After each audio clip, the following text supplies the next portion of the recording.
luar biasa teman-teman yang super yang hebat.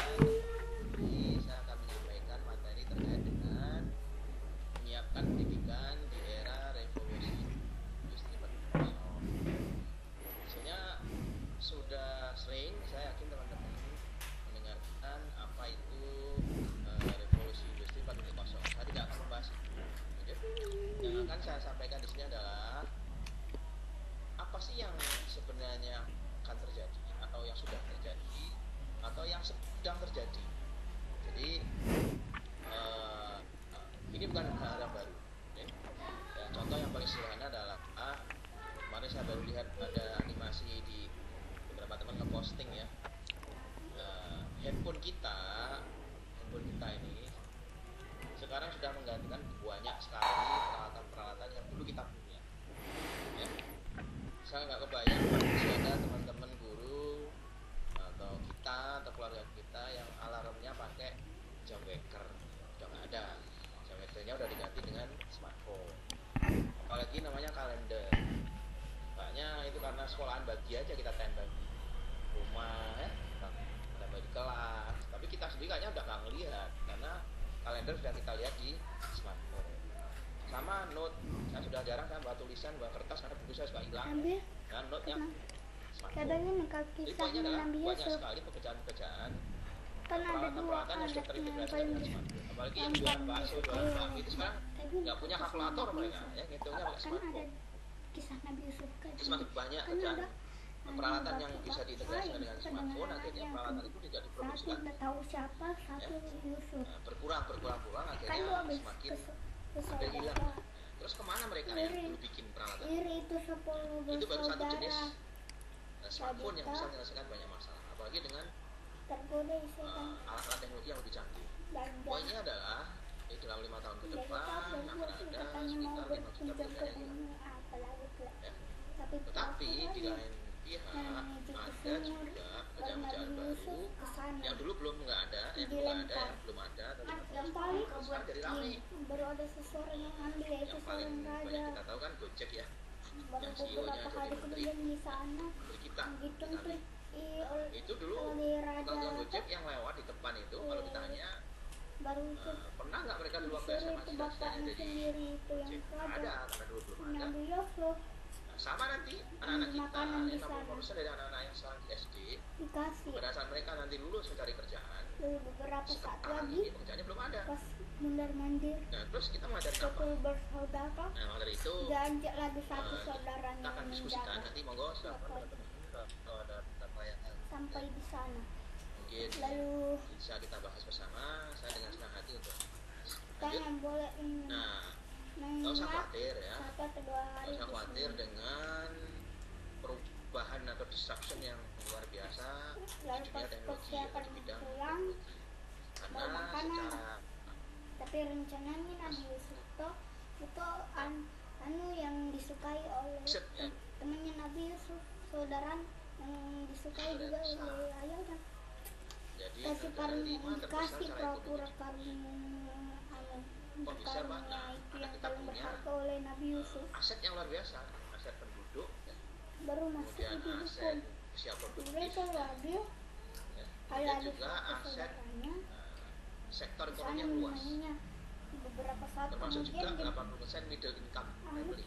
Jadi banyak orang kaya baru ya, termasuk guru-guru sekarang kaya, satu jadi guru maka itu dikasih tahu gaji 85.000 ya, berangkat naik Haji itu saat yang saudaranya sudah tahu nih. Nah, itu raja siapa? di sini teman-teman kalau bisa kita lihat secara riset nih dari water paper apakah kalian tidak mengetahui itu?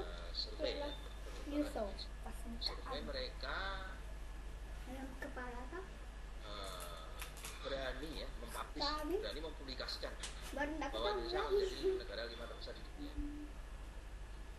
Tapi kan nggak bisa tiba-tiba terus kita diam jadi negara besar kelima. Ini ada syaratnya. Syarat yang penting yang paling kita akan berperan di dalamnya adalah human capital quality, jadi kualitas SDM. Terus apalagi yang pertama, yang kedua adalah technological readiness. Nah, ini kan penduduk yang mulai dari SD, SMP, SMA, yang paling penting adalah kesiapan kita di dalam memanfaatkan teknologi. Jadi memanfaatkan teknologi. Dan yang tidak kalah pentingnya adalah infrastruktur. Jadi infrastruktur yang berkaitan dengan bagaimana teknologi bisa diterapkan di sekolah atau di dunia pendidikan secara umum. Di samping tiga itu tentu ada faktor-faktor lain ya, banyak sekali. Ada regulation, ada geographical condition ya, landscape atau budget yang dikeluarkan oleh negara setiap tahun. Jadi intinya yang paling penting ada tiga di atas ya, yang ingin saya diskusikan. Terus apa sih teknologi? Saya hanya khawatir for the sake of teknologi, hanya karena ada teknologi akhirnya kita sok-sokan lantang semua harus pakai teknologi, bukan begitu ya. Jadi jelas sih kemarin kami sempat tanya Pak Menteri langsung ya atas kesempatan Mas Nadiem, gue sampaikan saya coba what is Indonesian school in the future, maksudnya future school of Indonesia itu seperti apa sih sekolah Indonesia masa depan itu, apakah semuanya nanti dengan gadget, apakah semuanya nanti digital, apakah semuanya nanti jarak jauh kemudian tidak ada guru, enggak seperti itu ya.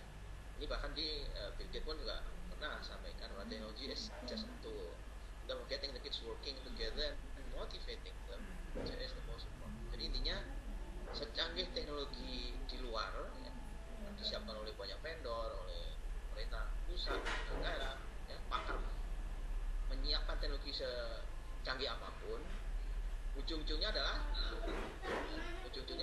apa yang dibawa guru ke kelas. Jadi istilahnya nggak akan ada perubahan di dunia ini secanggih apapun teknologi kalau gurunya tidak mengenalkan di dalam kelas. Karena apa? Karena the quality of education dan sistem pengenalan exit the quality of education. Jadi ya ujung-ujungnya sih seberapa banyak teknologi yang dikuasai oleh guru dan bisa digunakan untuk pembelajaran di dalam kelas. Itulah yang paling bermakna, yang paling memberikan impact kepada dunia pendidikan atau mutu pendidikan kita ke depan. Jadi saya sih ngeliatnya sih nggak canggih-canggihan. Nah, ya, kalaupun ada canggih juga nggak apa-apa. Tapi yang lebih penting adalah dimanfaatkan oleh guru, ada kuncinya di sana. Nah, terus kalau dunia sudah revolusi 4.0, pendidikan kita seperti apa? Nah, ini ada ya, definisi dari salah satu pakar ya. What is education 4.0? Apa sih pendidikan 4.0 itu? Poinnya adalah pendidikan 4.0 itu ya harus mampu ya, menyiapkan ya, peserta didik yang sekarang kita ajar sehingga mereka mampu menjalani hidupnya pada saat mereka nanti dewasa mencari kerja hidup di masanya. Intinya seperti apa sih realnya? Nah, coba kita lihat kalau education dunia pendidikan itu secara sederhana kita batanya ada 4 komponen utama ya. Ada siswa, ada guru, ada sekolah, ada guru.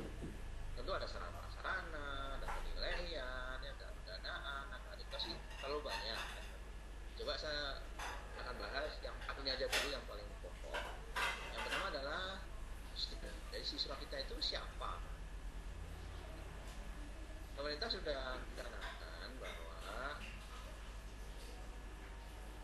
karakter unggul siswa di Indonesia itu diharapkan memiliki 5 yang paling pokok atau utama, yaitu religius, integritas, nasionalis, mandiri, dan gotong royong. Jadi apapun yang akan terjadi, mau pakai teknologi mau enggak, mau secanggih utama ini yang sudah disepakati oleh pemerintah, sehingga pemerintah mengeluarkan aturan presiden ya, untuk penguatan pendidikan karakter di sekolah-sekolah Indonesia. Jadi inilah siswa yang kita harapkan. Karena apa? Kalau kita hanya pandai atau pinter-pinteran ngitung, cepet-cepetan apa ya, semua mesin ya. Tapi kalau yang integritas itu nggak harus nempel di kita. Kalau yang jiwa mandiri juga harus nempel di kita. Semangat gotong royong itu harus nempel di kita. Itu yang nggak bisa digantikan oleh mesin. Nah, siswa kita kebetulan pada saat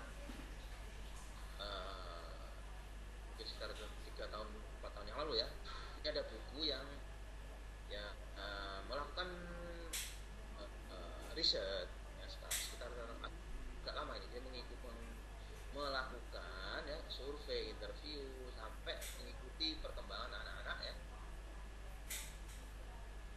karakteristik anak generasi milenial itu seperti apa.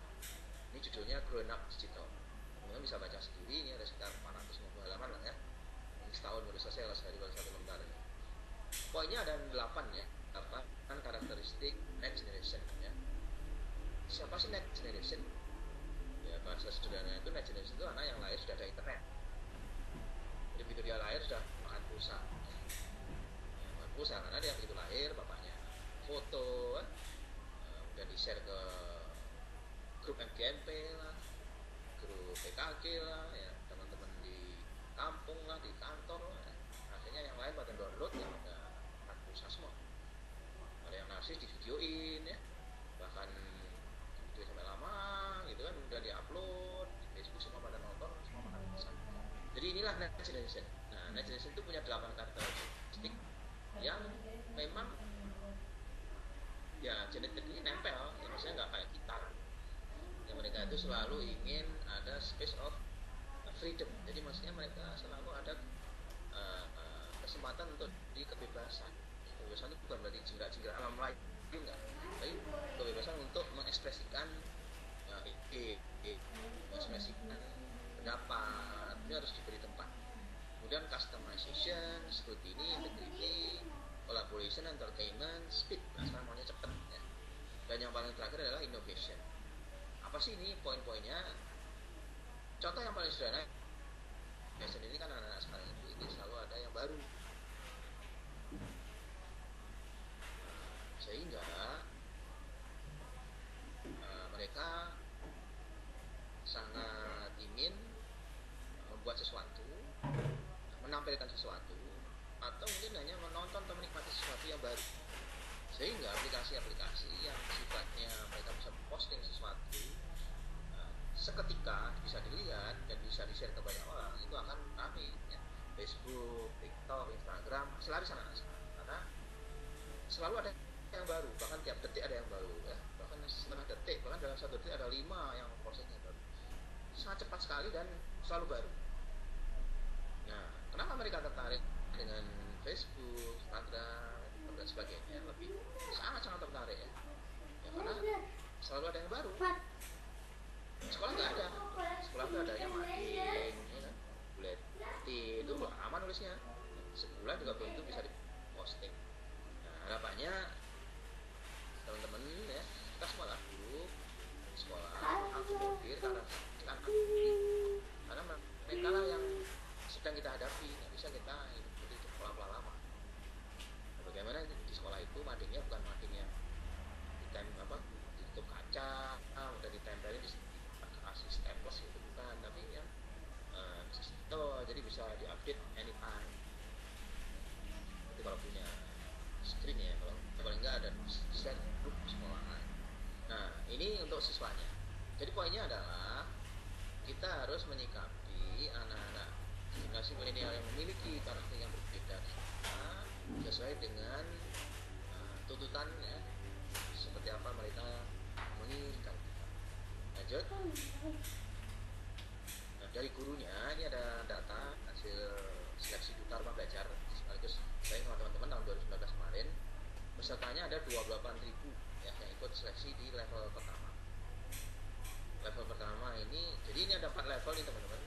Kompetensi guru ini kita bagi berdasarkan adopsi kita ICT Teachers Competency Framework dari UNESCO.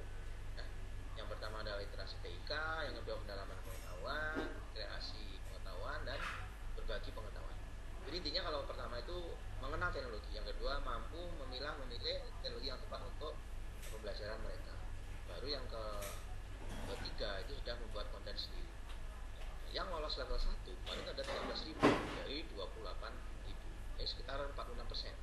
Jadi kalau ini bisa kita asumsikan penduduk guru atau populasinya adalah guru ya, berarti ya memang masih di bawah 50% guru kita yang literate, ICT literate. Dan yang kedua, berapa dari mereka yang mampu 1.240. Baru yang knowledge creation yang memang kita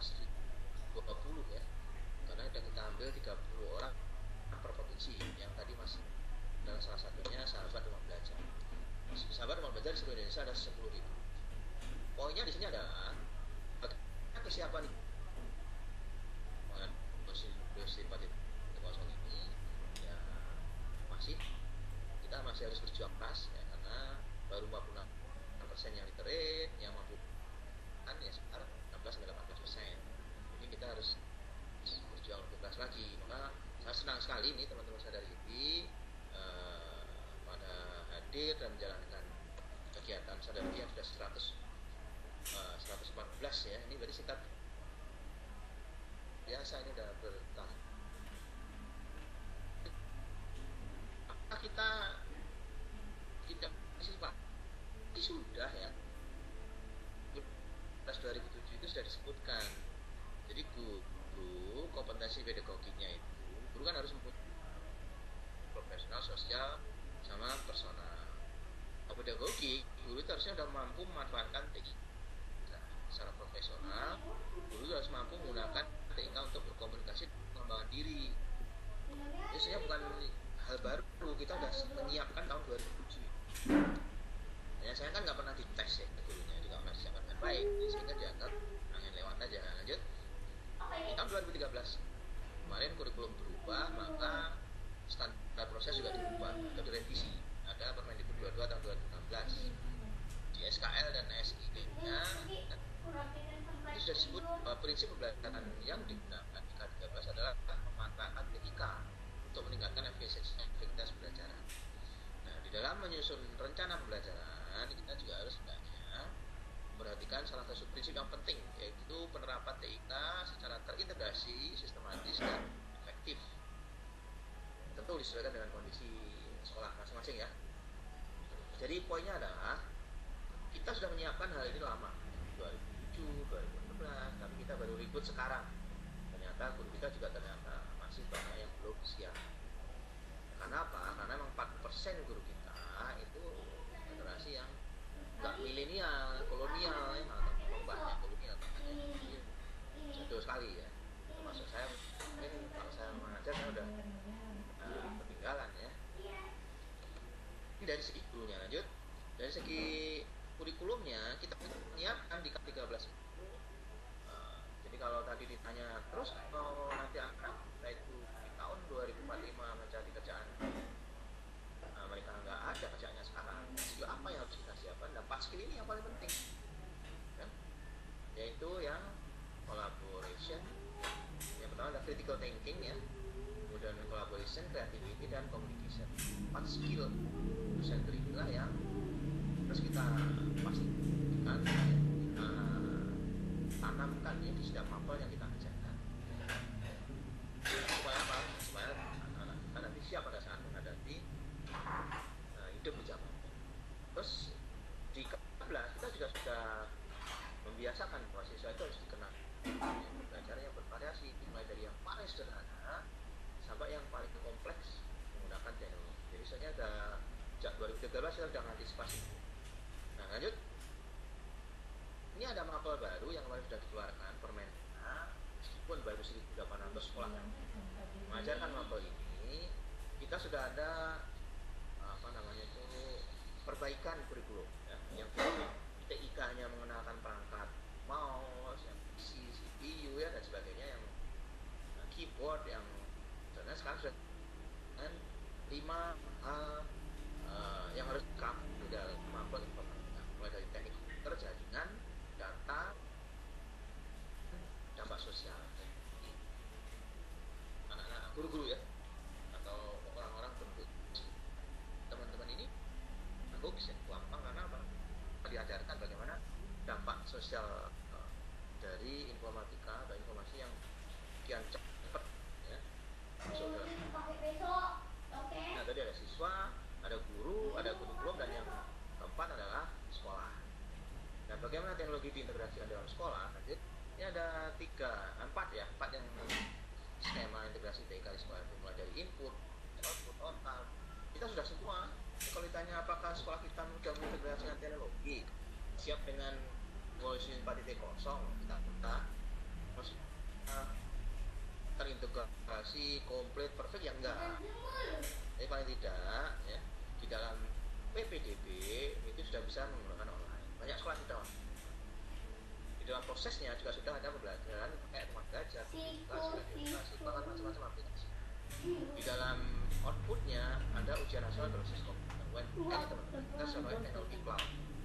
Rumah belajar edukasi ini dengan pembelajaran jarak jauh, blended learning, kelas maya ini sudah internet of things bisa digunakan di sana. Nah, di outcome-nya ada e-raport, ada e-portfolio ya, yang bisa meng-capture ya, kembali anak-anak. Nah, lanjut, ini sudah ada banyak sekali contoh-contohnya PPDB online di sana. Aceh, Japura, ada PPDB online. Ya, meskipun harusnya PPDB online itu nggak ngumpul begitu, PPDB online itu ya dari rumah. Tapi ya masih begitulah faktanya, masih harus datang ke kantor tapi online namanya. Jadi ketemu orangnya tapi daftarnya online gitu. Lanjut, belum perfect. Di dalam proses pembelajaran ini yang harusnya kita mulai mengikuti paradigma pembelajaran baru. Jadi bagaimana teknologi itu mampu merubah atau mengurangi mengurangi pola-pola instruksi ke konstruksi, pola single media ke multimedia, pola one size fit all ke personalizing, pola teacher center ke student center, single path assessment ke multi path promotion. Nanti teman-teman silahkan tanya kalau memang ada yang perlu saya jelaskan di sini. Saya udah hampir 20 menit nih ya. Dan 10 menit lah ya. Lanjut. Kemarin diikuti oleh 81 juta siswa ya. Jadi sudah banyak sekali lah. Jadi ini teman-teman ini sedikit sharing aja ya. Ini saya sekitar bulan kemarin ya ke Australia. Di Australia itu baru akan UNBK tahun depan. Itu pun baru 50% sekolah yang ada di sana. Berapa sekolah di sana? Ada 30.000. Kita itu sekolah kita ada 300.000. Jadi biasa kita tahun ini aja sudah 70 yang UNBK ya, 78.000 sekolah. Sudah seluruh sekolah Australia sudah UNBK kalau kita. Nah, sekarang apa yang sudah Pustelkom lakukan? Nah, ini untuk mendukung guru-guru kita supaya mudah merubah paradigma pembelajaran mereka ke yang lama ke yang baru. Kami menyediakan namanya portal rumah belajar. Next slide. Jadi rumah belajar ini teman-teman tidak dirancang untuk menggantikan guru. Kita catat lagi ya. Rumah belajar ini adalah digunakan untuk guru sekolah. Bisa online, bisa offline, fiturnya macam-macam. Ya, ada yang utama itu ada kelas digital, ada sumber belajar, ada bank soal, ada metode maya, ya. Macam-macam lah. Ada peta budaya, silahkan proses itu. Yang jelas namanya di belajar dan budaya. Ini sudah ada proses. Lanjut. Jadi ada Androidnya, ada portalnya, ya, lanjut. Memang kalau pakai rumah belajar ada temannya, ada banyak. Ada tahun ini aja penggunanya sudah 5,3 juta. Kalau page views ya sudah 50 juta. Subscribernya lanjut ada 1,4 juta ya. Sebenarnya sih saya nggak bangga ya dengan angka-angka itu. Bisa aja guru hanya lewat-lewat aja. Tapi yang paling penting adalah bagaimana rumah belajar ini bisa dimanfaatkan oleh guru-guru kita sehingga kita mampu kelas-kelas mereka ajar. Lanjut, tadi Mas Walid menyebut Pustelkom kan aktor utama ya di dalam gerakan digitalisasi sekolah. Nah, ini kerjaannya di Justman karena proses kaitannya. Jadi kami mendukung karena apa? Kalau punya rumah belajar. Ya.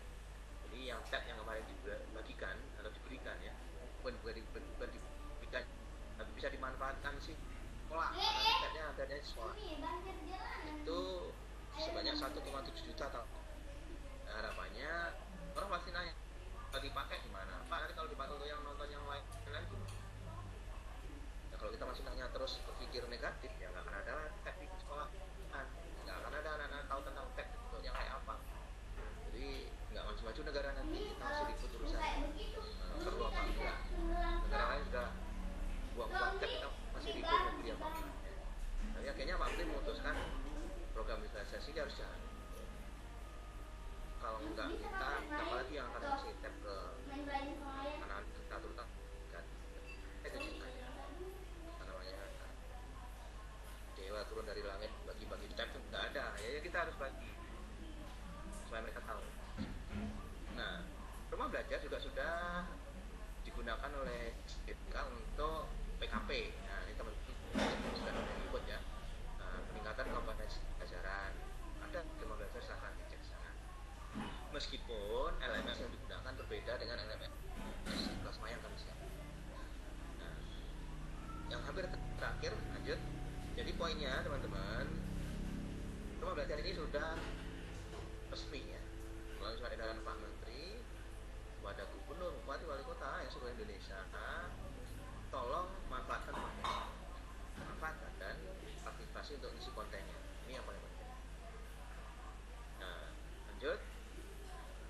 Apa ada rumah belajar ya? Satu tugas kami. Yang pertama adalah melakukan pengembangan dan penggunaan teknologi untuk pendidikan. Yang mendesak saat ini adalah bagaimana kita membuat portal yang bisa menjadi one stop service untuk guru, siswa ya,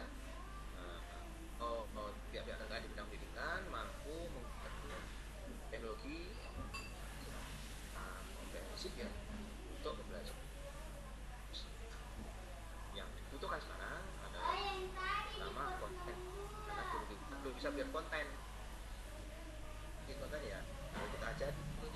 Jadi rumah belajar ini kan kalau saya lihat analoginya itu seperti kita ngajak guru masak ya, guru matematika lah, itu diajak bikin teh ke puncak ya, kebun teh ya, diajarin cara membuat teh, dan pulang suruh bikin teh, kira-kira jadi teh apa enggak ya, nggak karu-karu kok kan lah teh, milih daunnya teh, ini di bawah ya itu enggak ya. Nah, jadi rumah belajar ini kita siapkan untuk memudahkan guru memanfaatkan teknologi untuk belajar. Bahasa sederhananya sih kita nggak perlu ngajak guru ke kebun teh, tapi cukup diberikan teh jeruk, dan tinggal rebus air, suap teh, jadilah guru bisa menyediakan pembelajaran berbasis teknologi ya, dengan rumah belajar. Nah itu ya teman-teman yang bisa saya sampaikan sudah dari 30 menit. Ini yang terakhir. Ini ada kayak anekdot yang harusnya kita tinggalkan ya. Neil Alzheimer itu maksudnya kalau guru tahunya hanya PowerPoint ya, dia ngajar apa saja dengan PowerPoint ya. Misalnya kalau kita naik motor macet di tengah jalan, digoyang-goyang bensinnya masih ada, tapi di start tetap nggak bisa, pasti kita akhirnya nggak buka jok itu adanya palu ya, palu yang dipakai. Bisa juga businya diketokin pakai palu itu ya, karena kalau orang punyanya palu lihat semua mata seperti aku ya harus diketokin. Gadget and demand. Jadi ada anekdot juga, anak-anak kita itu kalau sudah bagian gadget udah kayak musuh aja, tiap hari sama kita berantem ya. Jadi gadget setan, jadi tidaknya ganggu anak-anak kita. Nah, kita biasa anak kita itu secara waktu memanfaatkan komputer tes atau sistem MBK itu masih dianalogikan nilainya seolah itu menjadi penyebab nilainya rendah, ini salah. Yang keempat yang paling sering LCD, kalau sudah dulu harus ngajar dengan LCD, biasanya tensinya naik, tapi tahu-tahu berbeda, tahu-tahu nggak nongol, tahu-tahu suara hilang, ya macam-macam. Dan yang paling terakhir, teknologi integrasi itu bukan ribet ya, ribetnya di awal aja.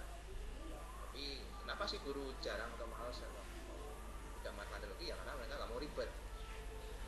Itu aja yang harusnya bisa kita selesaikan guru, dan sampai mereka cukup bisa yang salah ya, tentang teknologi. Sekarang itu teman-teman yang bisa sampaikan, monggo silakan bisa diskusikan dengan senang hati. Di sini ada nomor handphone saya, monggo silakan, ada WA, ada di situ. Ini juga saya ada di situ, ya, silakan dengan berdiskusi dengan kami. Terima kasih.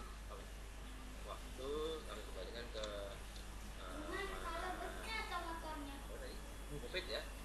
Masih Mufid. Assalamualaikum Assalamualaikum warahmatullahi wabarakatuh. Terima kasih kepada Bang yang telah memaparkan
pertama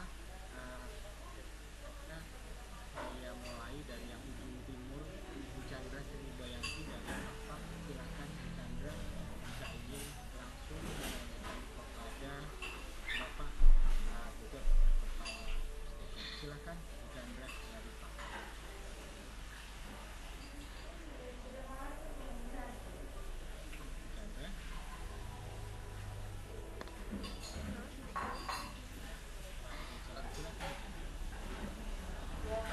Iya, selamat malam Pak Budi. Oke, gimana Bu Chandra? Iya Pak, saya di Depok, Papua Barat. Kebetulan Oke. ya seperti saya dari kami senang sekali kehadiran Bapak bersama kami malam ini. Pak, mungkin apa ya, saya ingin menyampaikan beras, untuk penyemangat bagi teman sekolah Provinsi Papua Barat untuk mengintegrasikan pendidikan dengan pembelajaran. Tapi memang sangat sedikit yang mau bersusah payah Pak untuk ke arah sana karena memang kendala-kendalanya banyak. Apa itu sinyal, apa itu fasilitas di sekolah gitu. Jadi mungkin Pak, ini saya tidak tahu apakah Pustekom punya kewenangan jauh, tapi mungkin ini bisa dipertimbangkan ketika ada kebijakan-kebijakan yang menyangkut mengintegrasikan TK di sekolah, bisa disertai dengan bagaimana secara mudah mengoperasikannya. Misalnya kebijakan nanti pemberian tab sekolah kami kebetulan mendapatkan itu dana bonus afirmasi, mohon disertai juga dengan jumlah siswa. Seperti kami itu membincangkan di sekolah ini gimana caranya mengoptimalkan penggunaan tab itu, karena jangankan tab, komputer saja itu tidak bisa optimal. Jadi betul-betul sakral hanya bisa digunakan untuk UNBK, bahkan kritik saja itu dan sebagainya. Mungkin ketika kebijakan dari pemerintah untuk disertai itu, karena pakar tidak semua sekolah SDM di sekolah itu memahami terutama maintenance dan sebagainya.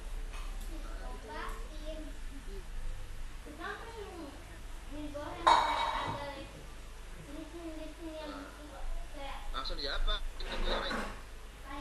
Langsung saja. Nah, jadi 3 hal ya. Yang pertama, bagaimana guru mau mengajar dengan teknologi. 3 hal. Yang pertama, kenapa guru tidak pakai kan gitu ya? Pertama ya, tidak ada insentif. Makanya kami di Pustekom buat lomba membatik, lomba pembatik ya, menulis jurnal teknologi, kami buka semua itu ya, kita motivasi. Salah satunya insentif tadi. Yang kedua, karena memang nggak ngerti, nggak tahu gimana caranya. Kami memberikan materi-materi yang justru buku belajar itu banyak sekali. Bukunya guru yang sudah menyiapkan video pelajaran, web interaktif, macam-macam. Itu tinggal pakai aja lah, punya nggak bisa, nggak tahu. Kemudian yang ketiga, demand, rasa butuh. Jadi guru memang nggak butuh. Yang paling penting yang penting. Jadi istilahnya juga mau, maksudnya itu nggak enak punya maksa-maksa. Tapi kalau nggak pakai teknologi, tunjangan profesinya mau dihentikan ya, nggak akan lah. Jadi kalau nggak pakai teknologi, nanti codingnya nggak boleh. Jadi create demand ya, kita harus mencoba bagaimana guru itu merasa butuh. Bahasanya create demand dari mana caranya? Yang salah bukan dulu, ini zaman saya dulu yang minta, saya juga ngajar dulu ya bagaimana guru manfaatnya. Itu adalah teknologi satu isinya itu. Jadi kita bikin aplikasi, goreng kita tahu waktu kita bikin habis Indomie karen goreng kasih contoh matematika lah, yang paling sederhana itu menggambar bar chart gitu ya. Gambar apa namanya itu, chart apa sih? Bar chart itu kalau di Excel kita bar chart itu yang lonjong yang apa segi 4 ke atas itu bar chart ya. Kita bikin aktivitas anak-anak itu kita minta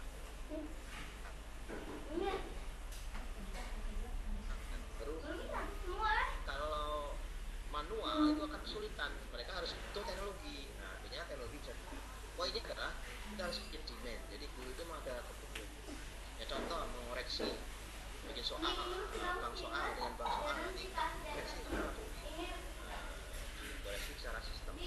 Guru di ini mbak, guru dikenalkan dengan bahwa kalau pakai teknologi ngajar kita lebih mudah, lebih efisien gitu loh. Jadi ada kita harus gede demand, jadi nggak bisa cuma pakai ini nggak bisa. Nah kemudian yang bos afirmasi, jadi mbak di setiap kebijakan kita sudah menggunakan peraturan ini adanya Permendikbud ya, nomor 31 ya kalau nggak salah, nomor 31. Dan ini ada juga tutorial, kita siapkan tutorial bagaimana memanfaatkan rumah belajar melalui teman-teman ya, bisa di share linknya ya, nanti di postingnya biar teman-teman klik sendiri ya. Ini ada linknya. Jadi kami sudah menyiapkan video tutorial, Permendikbudnya sudah ada, termasuk juga cara men-setting ya. Jadi tab, laptop dan PC itu supaya terkoneksi. Ini ada cuplikannya nih, pengenalan, silahkan coba ikuti.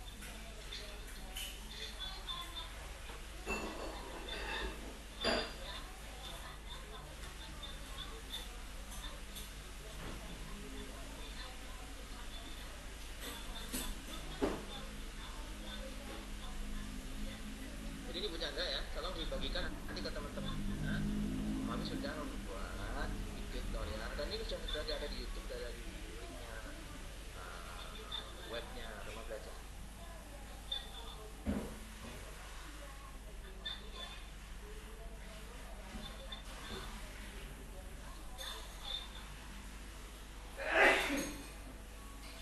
Linknya udah dibagi ya, udah. Jadi itu Bu. Kemudian untuk bagaimana membiasakan memakai teknologi, saya paham sih ya, namanya kepala sekolah, makasih sarana prasarana itu kan tugas mereka memastikan alatnya itu bagus, bukan alatnya rusak. Jadi memang kalau dipakai takutnya rusak. Nah, sama itu sebenarnya pertanyaannya, perlu nggak sih kayak orang sering nanya tentang perlu nggak sih laptop di kelas? Nanya lagi. Maka dari itu, ini teman-teman semua, nggak hanya di IBI, mau di PBRI, mau FSGI, mau manapun ya, dulu saya selalu dorong, beri contoh.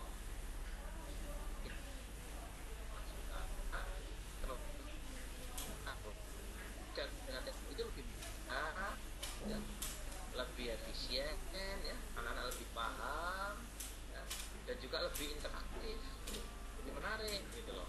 Nah nanti guru akan melihat kok, jadi nggak perlu teriak-teriak kalau kita mengajarnya udah enak dengan teknologi.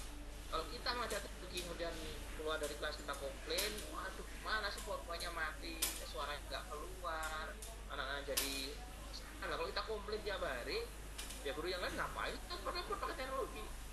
Nah, jadi tunjukkan pada guru yang lain, pada wali kelas, makasih, sekolah, pengawas, ingat bahwa kalau teman-teman ngajar dengan teknologi itu hidup itu lebih mudah, nggak lebih susah gitu loh, intinya itu. Saya kira itu ya Bu Chandra ya. Nah.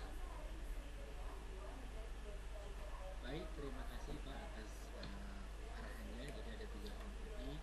Untuk yang selanjutnya kami persilakan kepada Adrianus TT Rego.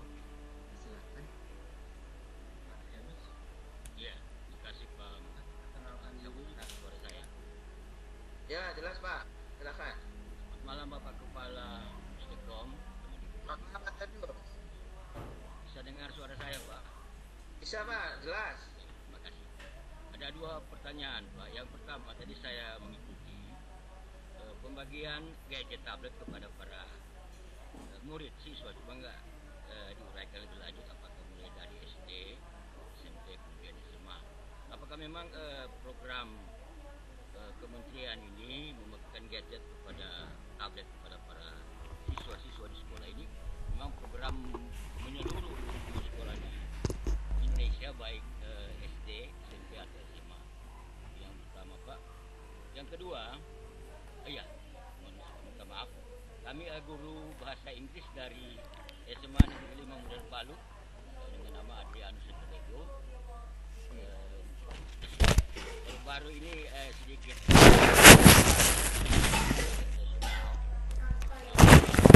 mapel bahasa Inggris akan dihilangkan kurikulum SMA. Kita tahu Pak ini memang dan realisasikan bagaimana, tapi ini sedikit dikhawatirkan sebelum menjadi keputusan benar Pak.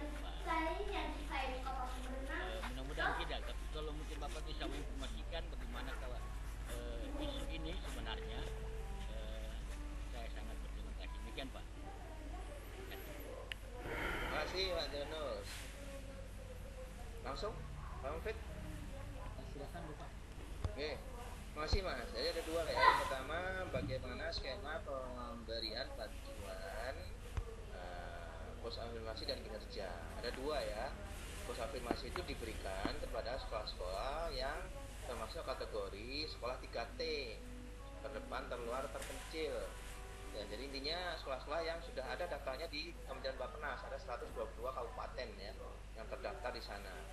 Nah, bagaimana membagikannya? Dibagikan kepada anak kelas 6 SD, kelas 7 SMP, dan kelas 10 SMA.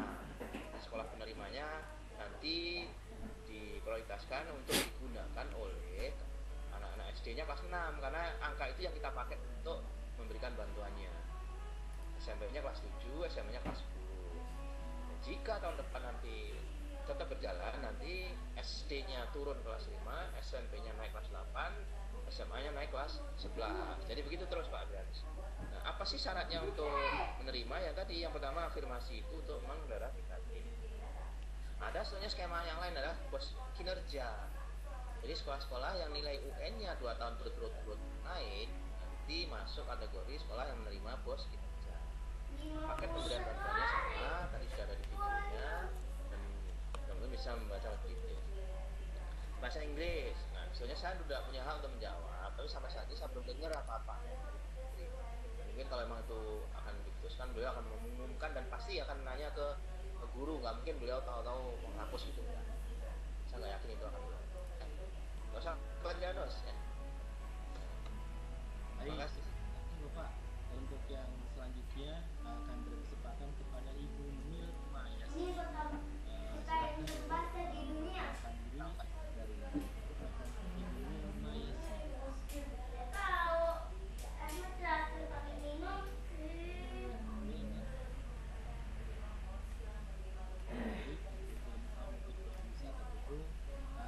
Kesempatan selanjutnya kami berikan kepada Bapak Cain M. Hussein. Disilakan Bapak Cain M. Hussein. Baik, mungkin masih ada kendala jaringan atau bagaimana. Kesempatan selanjutnya kepada Bapak Danu Mantoro. Disilakan Pak Danu. Sudah melaksanakan untuk bertanya. Disilakan Pak Danu Mantoro.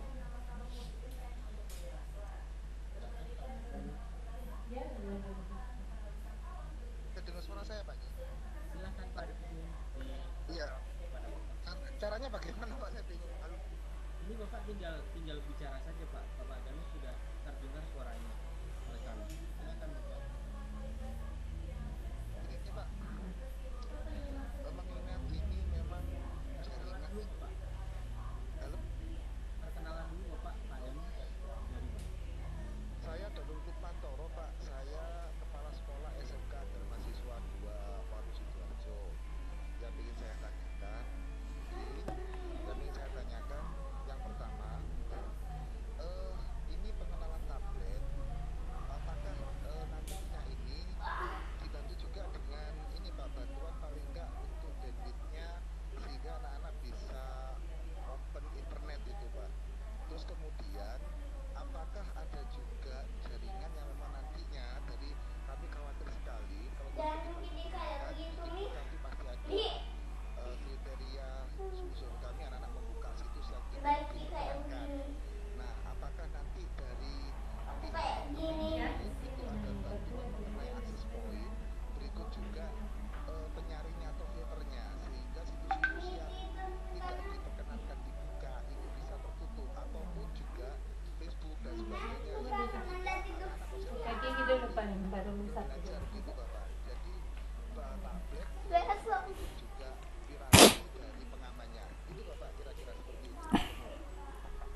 kasih. Jadi tablet ini diberikan dengan asumsi sekolah sudah punya internet. Jadi di Juknis 1 disebutkan bahwa sekolah yang diberikan itu sekolah yang memiliki internet.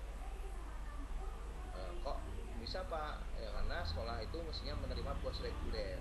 Jadi di dalam anggaran pos reguler itu teman-teman sudah bisa menggunakan untuk langganan internet, ya, baik prabayar maupun pasca bayar, sudah ada ketentuannya di sana. Jadi sudah, karena kami sudah tidak memberikan akses internet secara khusus ya kepada sekolah, karena anggarannya sudah ada di sekolah masing-masing. Monggo langganan sendiri-sendiri, karena yang tahu kebutuhannya adalah sekolah. Yang kedua, bagaimana kita mengamankan dari konten-konten yang negatif. Nah ini yang kami sangat berharap teman-teman guru di sekolah-sekolah itu mampu membantu ya guru dalam misalnya melakukan pencegahan, pendidikan, dan mengajari anak-anak untuk menggunakan gadget secara bijaksana. Maksudnya gini, nggak ada ceritanya anak-anak itu akan browsing kemana-mana kalau gurunya ya, menyibukkan anak-anak itu dengan pembelajaran yang efektif. Ya, contoh paling sederhana itu anak tawuran. Nggak ada ceritanya anak tawuran kalau dia belajar. Dia tawuran pas nggak belajar gitu loh. Jadi nggak ada anak yang nyasar ke web yang nggak benar kalau gurunya ngajarin mana yang benar. Jadi intinya gitu ya, Mas Danu ya. Terima kasih ini Mr. Jo. Jadi dari Jo ditekankan kembali biar tidak tersebut ke arah tablet tadi Bapak G. Jadi sebetulnya tablet itu diberikan untuk sekolah 3T gitu nih Bapak. Ya gitu aja. 3T tapi yang punya akses internet langganan sendiri. Baik. Untuk selanjutnya kepada Mas Haris Patah, monggo silakan Mas Haris.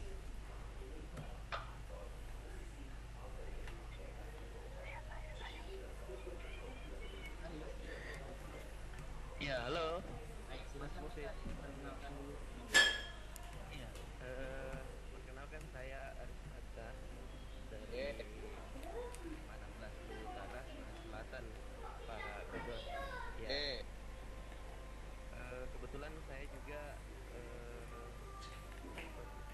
sahabat rumah belajar untuk Sulawesi Selatan. Apa ini warna-warni?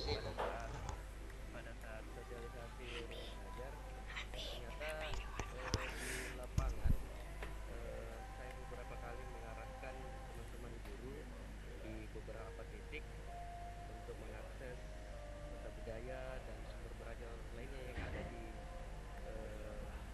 portal rumah belajar. Nah, ternyata agak miris sedikit terkait dengan mata pelajaran agama. Jadi teman-teman yang mengampu mata pelajaran agama justru merasa tersudutkan karena konten yang mereka cari itu tidak ada di dalam portal rumah belajar. Itu satu. Nah, yang kedua di tata budaya, teman-teman yang mengajar seni budaya juga itu melihat konten yang ada di dalam hanya beberapa titik saja gitu. Artinya tidak secara keseluruhan mereka bisa mengakses budaya-budaya yang ada di Nusantara ini gitu. Kemudian selanjutnya kebetulan di sekolah saya beberapa kali berikan pengarahan kepada teman-teman guru tentang pentingnya bagaimana menggunakan teknologi khususnya TIK gitu. Bahkan saya sering mengajak teman-teman untuk memanfaatkan smartphone-nya, jadi tidak sekedar digunakan untuk menggunakan via telepon dan chatting dan lain sebagainya saja atau media sosial, tapi pemanfaatan TIK itu lebih kepada edukasi. Nah, cuman yang saya lihat di lapangan, Mas, ini mungkin di daerah saya saja, saya kurang tahu kalau misalnya di wilayah lain apa ya, sikap masa bodoh dari teman-teman masih kelihatan seperti yang Pak Gonggot sampaikan bahwa masih di zaman apa ya tadi itu masih kurang penting lah untuk mereka manfaatkan dalam pelajaran. Nah, kemudian di wilayah saya khususnya Sulsel hampir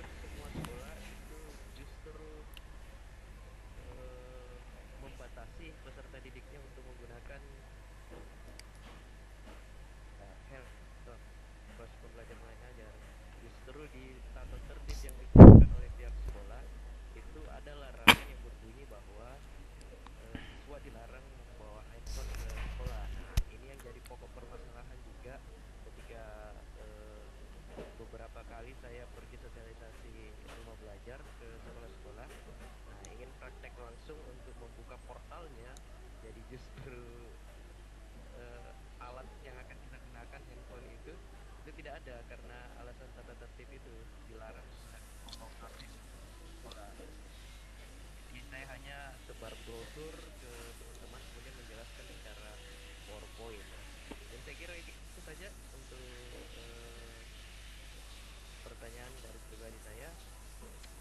Saya kembalikan ke Mas Mufid. Terima kasih Mas Mufid. Jadi ada beberapa pertanyaan Bapak, saya singkat saja nanti. Bapak Ibu sebelum ke pertanyaan lain, di sini yang resen banyak sekali Bapak, sementara kita terbatas waktu, kita menyelesaikan di 21 paling lama 21 sebelum. Jadi kami simpulkan Bapak dari Mas Haris Fata berkaitan konten budaya, terus konten guru agama dan kendala aturan di lingkup sekolah kaitan dengan ranah pemilihan itu Bapak. Oke, makasih Mas Arif Fanta. Ya, kami mohon maaf ya, memang materi yang diprioritaskan di rumah belajar adalah materi-materi yang UN ya, UNBK, USBN ya, itu yang itu. Tapi kami makasih masukannya, nanti akan kami minta teman-teman ya, yang sudah punya rumah belajar di Makassar, kameranya bisa di Makassar. Jadi Makassar ini adalah kepala bidang yang menangani rumah belajar ya, di Makassar. Agak gelap ya kalau malam, siang juga sama. Jadi juragannya rumah belajar. Jadi Mas Hasan ya, tolong ya, ini apa yang kurang. Jadi gini Mas Arifata, kalau Mas Arifata punya komunitas guru agama, komunitas guru seni budaya yang memang mampu membuat konten, kami dengan senang hati memfasilitasi supaya konten-konten nanti itu bisa kita tarik, kita taruh di rumah belajar. Ya, gitu ya, Mas Arifata ya. Karena terus terang memang kami masih progres nih. Harapannya sih dalam tahun-tahun ini aja kita bisa nambah sekitar 1000 konten lah ya mereka. Masih banyak emang yang belum. Tapi terima kasih ini telah menggunakan rumah belajar, jadi sahabat rumah belajar ya. Semoga kedepannya akan semakin baik ya. Kemudian terkait dengan smartphone, larangan smartphone di sekolah. Ini memang per kasus ya, karena tidak ada aturan di Indonesia yang melarang penggunaan smartphone di sekolah. Nah, ini per kasus tergantung kondisi sekolah masing-masing. Misal kemarin di Victoria State di Australia juga mereka melarang untuk anak SMA smartphone itu. Ya, karena memang ya, kayaknya anak SMA di sana udah nggak jelas gitu, makanya nggak. Jadi intinya memang ada suatu kejadian, ada suatu fakta yang membuat pihak yang berwenang memutuskan untuk melarang smartphone. Maksudnya sekolah nggak punya alasan itu kenapa dilarang, nggak salah. Bahkan memang tadi sudah saya singgung ya di awal, saya juga sering ditanya, Pak, apakah boleh smartphone dipakai di sekolah? Masalahnya bukan boleh, masalahnya itu untuk apa smartphone dipakai di sekolah? Kalau isinya untuk pembelajaran dan tentu siapa orang belajar, sebenarnya yang dilarang bukan smartphone-nya, tapi yang dilarang adalah fungsi dari smartphone-nya. Kalau smartphone-nya untuk chatting, untuk dengerin musik, yang nonton video, main-main ya itu akan dilarang. Ya, jadi tunjukkan teman-teman semua yang sudah terbiasa dengan teknologi, setiap teman-teman megang handphone, ya, itu isinya pembelajaran. Kalau setiap megang handphone isinya Facebook, setiap megang handphone isinya Instagram, setiap megang handphone isinya YouTube, nah siapa yang mau percaya bahwa teman-teman ini di kelas akan mengajar dengan smartphone? Jadi ini kitanya yang harus bisa meyakinkan kepala sekolah, pengawas, wali kelas, dinas, ya, bahwa smartphone itu pada saat kita di sekolah kita tidak main-main. Ini kita harus kita disiplinkan diri kita juga bahwa kalau di sekolah smartphone-nya bukan untuk ya Instagraman, download lagu ya. Bukan itu ya, kalau kita di sekolah posisinya smartphone untuk buat catatan, ya, mendownload materi, aktif di rumah belajar, diskusi di grup IG. Jadi intinya untuk aktivitas yang mendukung pendidikan. Ini harus dibiasakan. Jadi nanti pada saat kita ada guru lain yang tidak terbiasa dengan teknologi, melihat smartphone kita isinya ternyata untuk aktivitas, mereka pasti akan tertarik, ya, akan mulai simpatik dan akhirnya berarti kebiasaan. Jadi intinya kita, ya, teman-teman ini saya sangat berharap teman-teman ini menjadi agent, ya, jadi agen perubahan, bahwa paradigma smartphone itu tadi yang saya sampaikan tadi, ya, smartphone itu, gadget itu adalah demon, ya, itu emang seperti itu, ya. Anggapnya dengan smartphone itu orang jadi jahat, jadi jadi karakternya nggak bagus, ya, jadi intinya yang jelek-jelek lah, ya. Ini harus kita bedakan. Jangan itu, ya. Baik, matur suwun Bapak atas penjelasannya. Selanjutnya pada Pak Didin, disilakan Pak Didin, tapi kamu batasi ya Pak, maksimal 2 pertanyaan saja ya Pak, biar kawan-kawan yang lain juga mendapatkan. Silakan Pak Didin. Ya, terima kasih. Poinnya adalah saya tertarik dengan konten rumah belajar Pak. Jadi pertanyaannya sejauh mana Besok makan tuh harus stop apa sudah Kak? Rapikan tempat tidur. Nama saya Dean Setiawan Oke. dari Kabupaten Bandung, Besok apa? Jawa Barat. Jangan. Telur dadar sama nasi yang mana? Ya, Oke. Pertanyaannya adalah peralatan spesifik seperti apa Satu digunakan biji. untuk mendeteksi Tapi telurnya yang kayak materi ke rumah belajar. Misalnya spek HTML5 atau bagaimana, durasinya berapa, supaya kami juga bisa berkontribusi. Selama ini kami kalau latihan itu kan linknya ke YouTube saja gitu. Kenapa nggak ke rumah belajar? Jadi kami juga ingin berkontribusi, ingin memperkaya di sana di rumah belajar. Itu tadi kelemahan konten bahasa Arab ataupun pelajaran agama tidak ada, kami isi di provinsi lain gitu. Sehingga makin lama rumah belajar akan makin besar. Mungkin tidak sebesar YouTube, tapi minimal kita punya pengayaan yang diperoleh dari guru, oleh guru dan guru. Itu saja poinnya seperti itu Pak. Aksesnya kemana, seperti apa. Terima kasih Pak. Baik, Terima kasih. Pak Didin, monggo Bapak. Terima kasih Mas. Jadi di fitur rumah belajar kita ada 2 link tuh, ada karya komunitas, ada karya guru. Nah, di karya guru nanti Mas Didin, ya, bisa Kang Didin nanti bisa register, bisa upload. Nah, memang untuk video kita biasanya nggak lebih dari 6 menit lah, ya, untuk video. Kemudian HTML5 ya, jelas itu. Dan kami sebenarnya sudah punya namanya peta materi, ya, peta materi. Jadi gini aja, nanti mana sih Pak Dindin, di Jawa Barat kita punya, ada duta rumah belajar, ada sama sahabat rumah belajar. Nanti secara lebih detail monggo dikontak, ya. Di Jawa Barat itu ada 3 ya duta rumah belajar.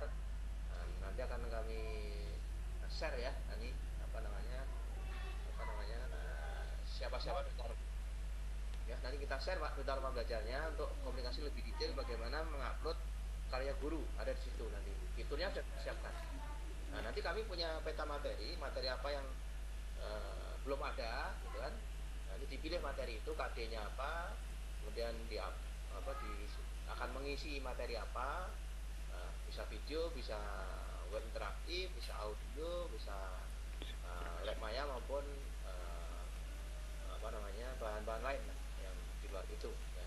Ini kita sudah ada fiturnya dan nanti tidak langsung on, ya, nanti akan masuk ke database, teman-teman akan melakukan review, ada namanya QC, ya, namanya quality control, kemudian nanti ada komunikasi ke teman-teman.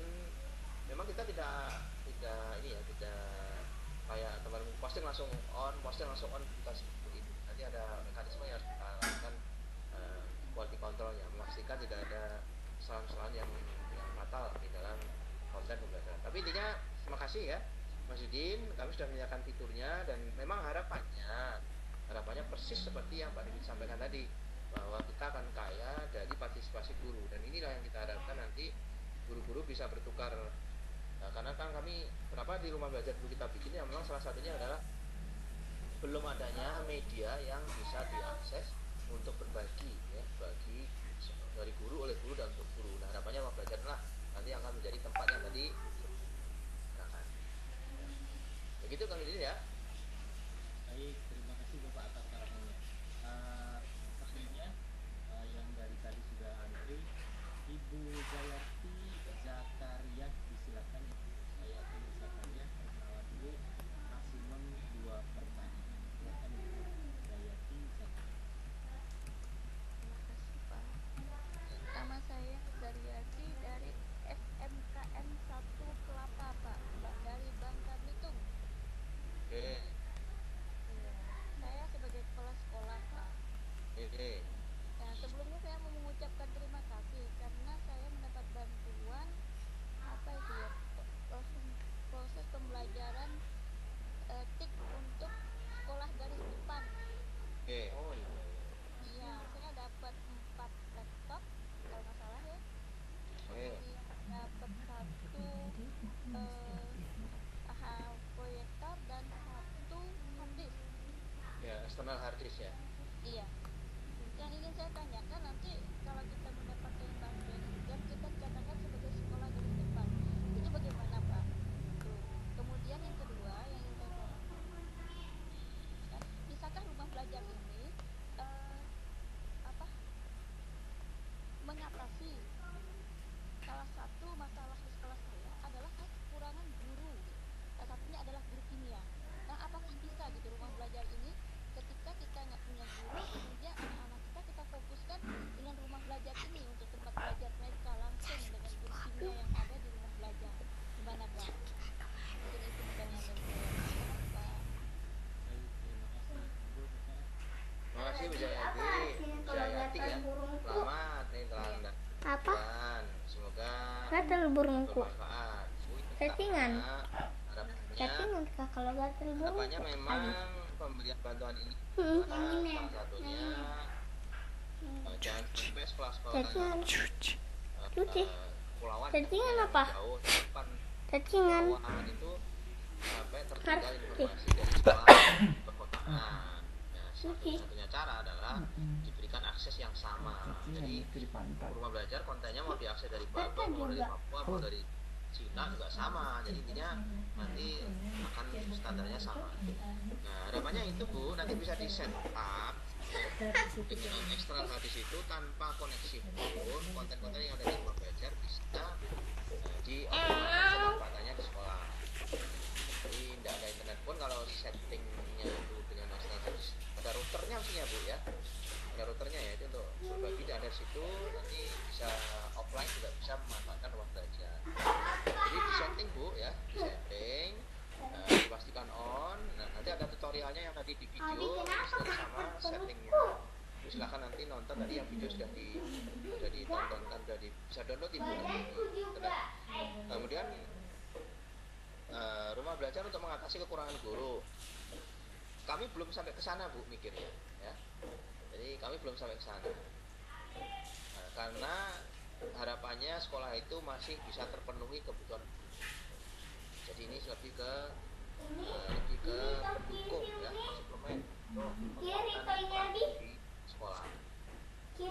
Kalau memang sekolahnya akan melakukan PJJ, nanti izin operasionalnya beda Bu. Karena ini sekolah reguler, sekolah filial, sekolah jarak jauh itu lain lagi nanti ada izinnya. Nah, kami sekarang saat ini sedang memberikan pembelajaran secara jarak jauh guru sekolah Indonesia yang ada di Den Haag di Belanda sana. Itu boleh karena dapat izin dari Direktur Jenderal Dasmen karena memang kurang guru di Den Haag, mau ngirim guru ke sana jauh. Nah, kalau ibu di Babel tinggal lapor ke dinas dan sempat dipenuhi gurunya. Kalau tidak bisa PNS ya diatur supaya ada guru di sana. Jadi dilaporkan ya paling tidak ada guru-guru lain yang bisa mengajar. Jadi intinya itu harus ada guru ya, tidak boleh guru diganti dengan video gitu, nggak boleh ya, karena konsep pendidikan di Indonesia itu ya ada pembelajarannya, ada pendidikannya ada. Jadi ini jangan sampai ada yang bilang sih nanti ke depan guru akan bilang diganti dengan teknologi, hilang, nggak ada gunanya itu. Ya. Kalau untuk pembelajaran ya mungkin, tapi pendidikannya nggak bisa. Ya, jadi guru itu harus menjadi inspirator, motivator, ya, menjadi apa namanya itu penggerak ya siswa itu untuk berpikir kritis, ya, berpikir kreatif, ya, mampu berkomunikasi dan bekerja sama dengan tim. Nah itu gurunya perannya di sana. Kalau video yang ngomong aja di video mati ini selesai, nggak bisa itu tergantikan Bu. Saya kira itu ya. Jadi diusahakan ada gurunya Bu. Nah, jangan sampai hanya nonton video. Baik, terima kasih Bapak. Jadi intinya teknologi is just a tool gitu ya Pak, yang tadi dipakai. Jadi teknologi hanya sebuah alat saja, peran guru tetap peran yang paling utama. Baik Bapak, ada yang di kolom chat bertanya dari Pak Ahmad. Saya guru SMK 2 Sanggata Utara, Utim, Kaltim mungkin, atau saya kurang tahu. Saya guru SMKN 2 Sanggata Utara, Provinsi Kaltim, untuk memperoleh materi pembelajaran mapel produktif program keahlian geologi pertambangan.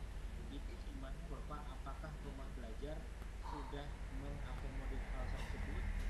Saya agak kesulitan untuk memperoleh materi pembelajaran tentang geologi pertambangan tersebut. Begitu ada titipan pertanyaan dari Pak Ahmad, guru SMK 2 Sanggata Utara. Ada tapi ya, ini Hasan coba. Baik, mohon izin menjawab yang pertanyaan konten tadi. Jadi memang kalau memang konten SMK itu masih sangat sedikit jumlahnya di rumah belajar jika dibandingkan dengan jenjang yang lain, SMP maupun SMA maupun SD. Nah, tadi baru saja siang tadi sekitar jam 11 jam 12 siang saya bertemu dengan bidang kurikulum Direktorat SMK.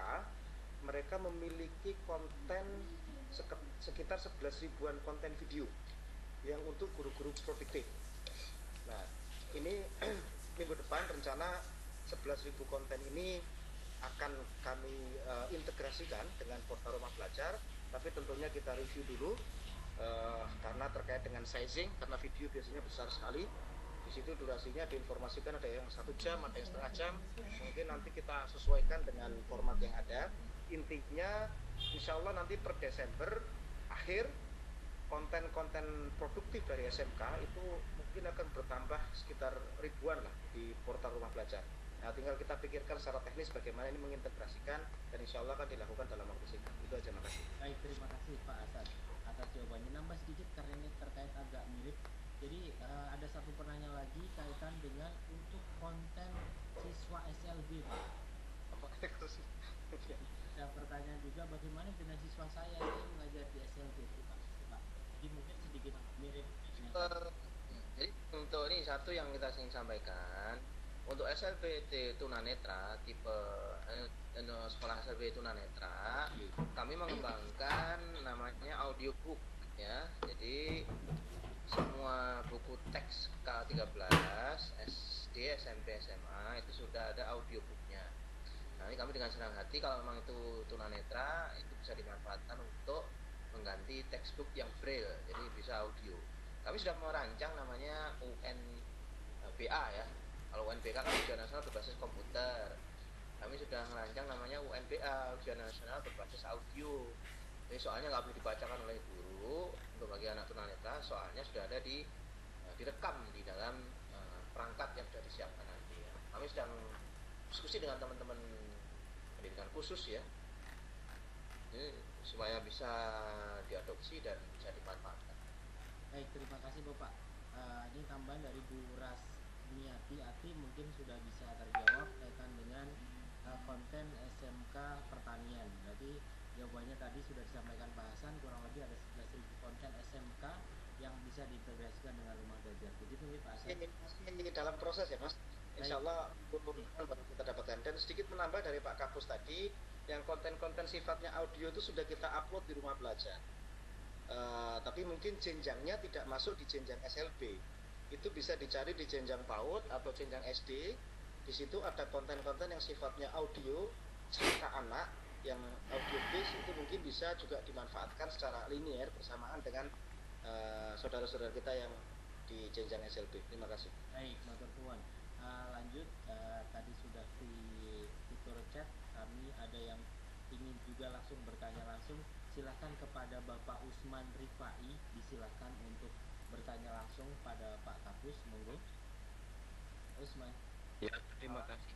Paling banyak tuh pertanyaan ya Pak. Ya, terima kasih atas kesempatan diberikan kepada kami. Pak Usman dari mana? Saya dari SMP Negeri 1 Gorontalo. Oke. Ya, pertanyaan kami, umumnya ketika kita mau belajar menggunakan rumah belajar, jadi anak-anak itu terkendala dengan jaringan. Nah, dapatkah rumah belajar itu digunakan satu mesin yang bisa kita gunakan untuk pembelajaran secara offline, semacam UNBK lah, semacam apa kemarin yang pokoknya semacam UNBK, macam VHD UNBK, jadi kita bisa instalkan di servernya PC kita, jadi kita bisa belajar secara offline kepada anak-anak. Barangkali cuma itu pertanyaan dari kami. Terima kasih Mas. Ya, kami sudah menyediakan sebenarnya ya untuk yang versi offline ada sekitar 1 tera lah kalau kita tahu di external hard disk ya. Gimana caranya ngirim?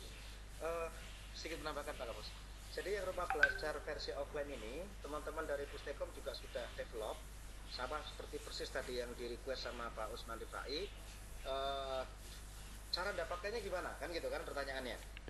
Nah di pos afirmasi dan kinerja yang dibagikan ke 36.000 sekolah, di situ kan mempersyaratkan salah satunya adalah penggunaan aplikasi rumah belajar. Di website Siplah yang dimana transaksi pos afirmasi dan kinerja dilakukan, di situ sudah kita cantumkan link rumah belajar offline, Mas. Jadi nanti tinggal bisa di-download dari website Siplah itu rumah belajar versi offline-nya plus tutorial videonya sudah ada di situ. Jadi nanti cuman filenya memang tadi seperti disampaikan Pak Kapus agak gede. Jadi terpaksa harus di-download dulu, mungkin cari akses yang agak kencang, tapi itu nanti bisa diakses di server lokal sehingga diberikan router dan teman-teman bisa mengakses sebagaimana layaknya mengakses internet atau Rumble secara online, tapi itu sifatnya pendekatannya offline. Ada di website Siplah, bisa di-download di situ dan ada versi video sebagai tutorial untuk melakukan instalasi versi VHD-nya. Terima kasih. Baik, matur nuwun Pak Hasan dan Pak Kapus. Jadi sudah bersolusi jika memang terkendala jaringan tetap harus ke kota dulu bahasa mudahnya untuk unduh. Setelah unduh berarti bisa dibawa ke daerah tadi agar bisa dimaksimalkan dengan versi offline. Baik, selanjutnya ada Bapak Sutrisno, disilahkan Bapak Sutrisno. Perkenalan dulu kepada Bapak. Terima kasih. Pertanyaan. Terima kasih Pak. Bisa didengar Pak? Ya. Nama saya Sutrisno Pak. Kepala SMK Angkasa 1 Margahayu Lanut Sulaiman, Kabupaten Bandung. Ya, ini Pak. Ya, pertanyaan saya singkat saja Pak. Saya mendengar aplikasi IOT atau Steam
sendiri bisa diupload di kelas maya sendiri ya, upload videonya di kelas maya Bapak, jadi nggak orang lain nggak akan bisa lihat, itu hanya murid-murid yang ada di kelas Bapak.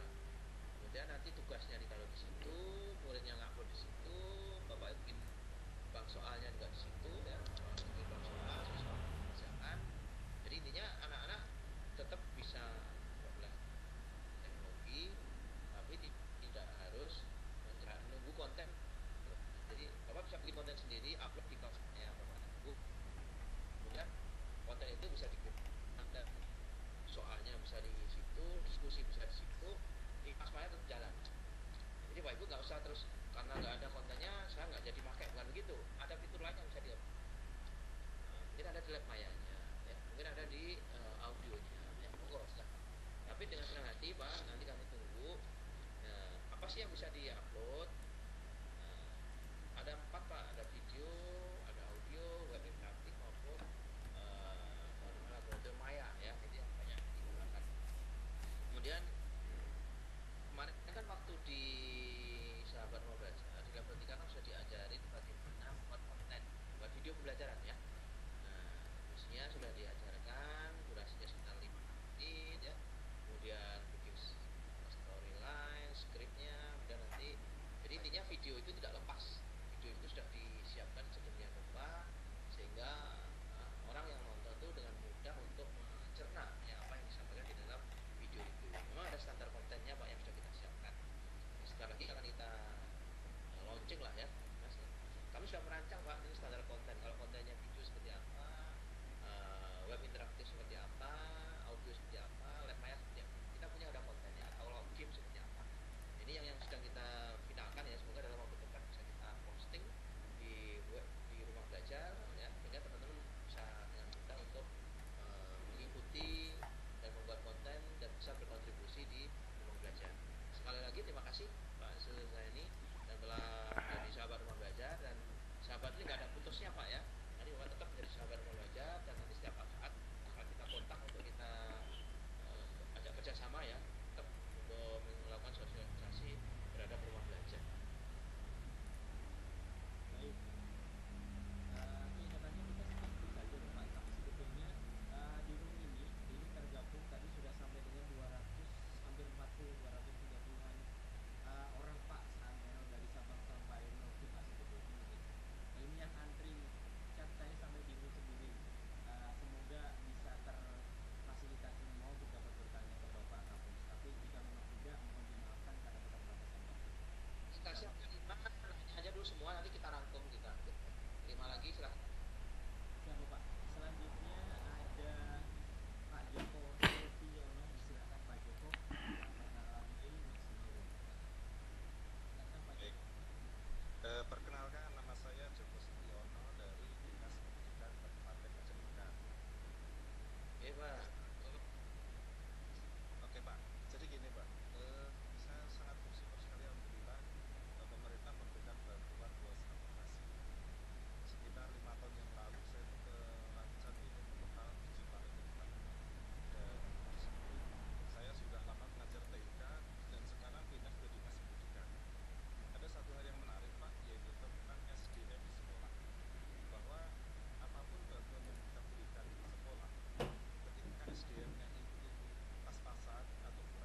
Joko gini, Joko hitung jumlah guru SMP SD Majalengka berapa Pak?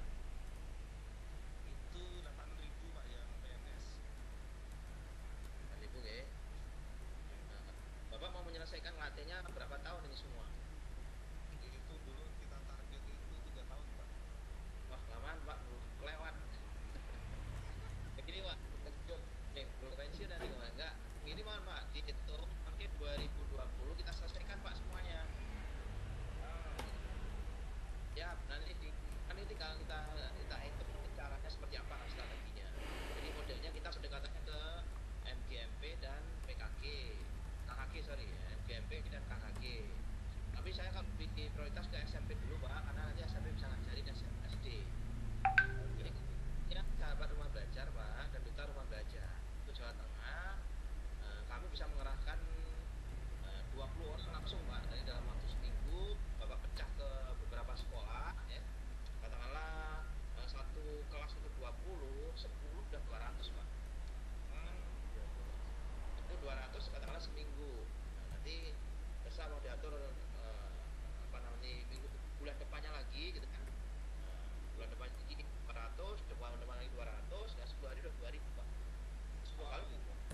Jadi itu ada lumayan, nanti yang 2.000 itu melatih satu-satu aja udah selesai.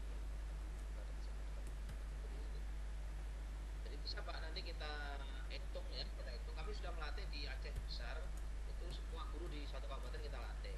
Sudah selesai. Di Kota Singkawang kemarin selesai. Jadi intinya kalau memang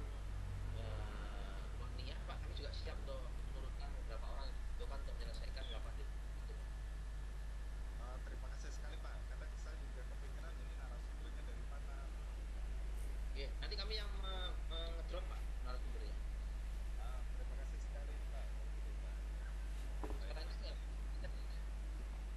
Ya, saya di Kabupaten Majalengka Pak. Kabupaten. Ada Kebetulan Pak Bagus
profesinya mesin apa nih Pak? Saya tadi pemesinan Pak. Oke, pasti kalian apakah Iya, jadi pemesinan perkakas, mesin bubut, terus apa lagi ya? iya seperti itu. Jadi saya lihat itu kan masih masih perlu banyak dipelajari. Nah kebetulan saya juga karena ada teman di provinsi kalau saya dan komunikasi dan hukum ini kan kita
Ya, terima kasih Pak Mufid.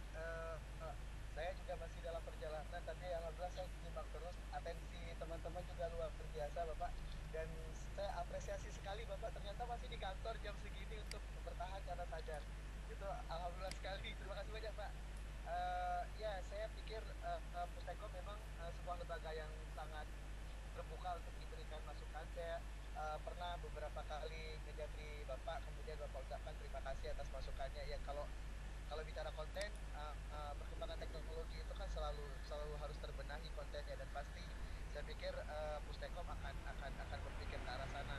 Satu hal yang saya apresiasi, Pustekom sudah mengarah kepada teknologi yang mutakhir seperti augmented reality, virtual reality. Saya pikir itu juga sudah dipikirkan oleh Pustekom. Bahkan lomba yang terakhir itu juga augmented reality sudah masuk bagian. Nah, jadi kami dari Sadar Bapak, mumpung lagi akan ulang tahun ketiga, sangat senang Bapak hadir. Kemudian kami tetap memberikan semangat kepada Pustekom untuk menjadi bagian terdepan dalam revolusi industri 4.0. Tetap semangat Bapak, dan moga tidak bosan untuk kami ajak kembali untuk duduk-duduk bersama kami di Sana Sehat dalam Jaringan Bapak. Terima kasih sekali lagi, apresiasi dari kami Bapak. Assalamualaikum warahmatullahi wabarakatuh.